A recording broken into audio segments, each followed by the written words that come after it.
Assalamualaikum warahmatullahi wabarakatuh. Ketemu lagi dengan saya Ibu Mulyati SPD, peserta CGP Angkatan 7 Kabupaten Demak. Pada kesempatan ini kami akan menampilkan tentang kesimpulan dan refleksi pemikiran Ki Hajar Dewantara terkait pada koneksi antar materi. Pada kegiatan tugas kesimpulan dan refleksi pendidikan menurut Ki Hajar Dewantara, hal ini merupakan kesempatan yang luar biasa buat saya, di mana saya bisa belajar bersama dan berkolaborasi dengan guru-guru hebat di seluruh Kabupaten Demak dan lebih luasnya adalah seprovinsi Jawa Tengah. Pada kesimpulan dan refleksi pemikiran pendidikan menurut Ki Hajar Dewantara, terdapat 3 pertanyaan pemantik yang perlu diulas pada tugas kali ini. Yang pertama adalah apa yang Anda percaya tentang murid dan pembelajaran di kelas sebelum Anda mempelajari modul 1.1. Kemudian yang kedua, apa yang berubah dari pemikiran atau perilaku Anda setelah mempelajari modul ini. Dan yang terakhir adalah apa yang dapat segera Anda terapkan lebih baik agar kelas Anda mencerminkan pemikiran Ki Hajar Dewantara. Sebelum mempelajari modul 1.1, saya sebagai guru ada beberapa hal yang ternyata masih belum saya pahami. Salah satunya misalkan pembelajaran ternyata masih hanya berpusat kepada guru. Kemudian yang kedua, masih rendahnya motivasi siswa dalam pembelajaran bahasa Inggris di kelas saya.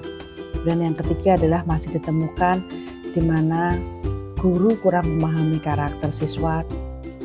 Sesudah mempelajari modul 1.1, guru sudah mengalami perubahan yang signifikan, di mana ternyata guru itu mempunyai peran yang berbeda, yaitu guru berperan sebagai pendidik, pembimbing, pelatih, panutan dalam menentukan ide-ide baru sesuai bakat dan minat siswa, atau kita sebut sekarang ini sebagai merdeka belajar.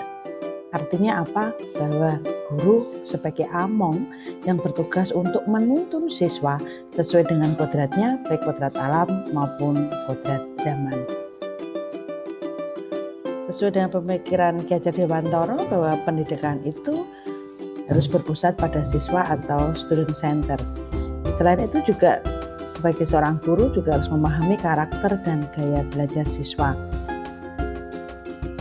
Pada poin ini bahwa untuk memahami karakter dan gaya belajar siswa, pembelajaran itu harus disesuaikan dengan kodrat alam dan kodrat zaman sesuai dengan pemikiran Ki Hajar Dewantara, di mana aplikasinya atau penerapannya kodrat alam, pembelajaran dengan kodrat alam di sekolah kami menyesuaikan dengan potensi daerah yang ada di Kabupaten Demak, yaitu misalkan Demak ada cagar budaya Masjid Agung Demak, merupakan simbol atau budaya besar dari Kabupaten Demak. Kemudian dalam bahasa Inggris saya menerapkan pembelajaran pembuatan teks deskriptif untuk mendeskripsikan kearifan lokal yang ada di Kabupaten Demak. Misalkan tadi kita mendeskripsikan tentang Masjid Agung, kemudian yang ada di Provinsi Jawa Tengah yaitu Candi Gedung Songo.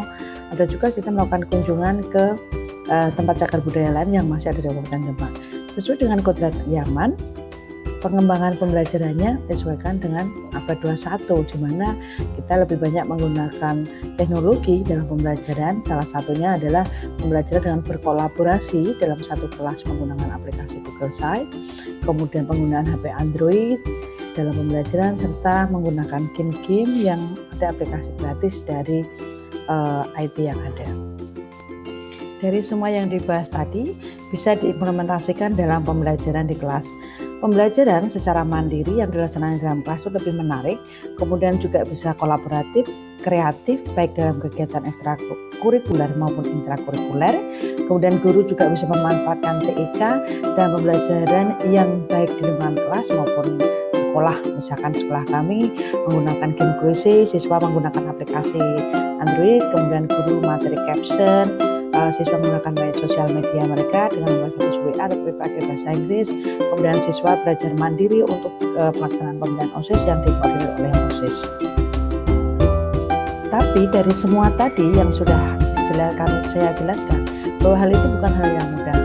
Masih ditemukan beberapa tantangan yang harus dihadapi dan tantangan itu harus ada solusinya, yaitu menemukan bahwa masih banyak perilaku siswa yang beragam sehingga menyebabkan pembelajaran itu kurang kondusif.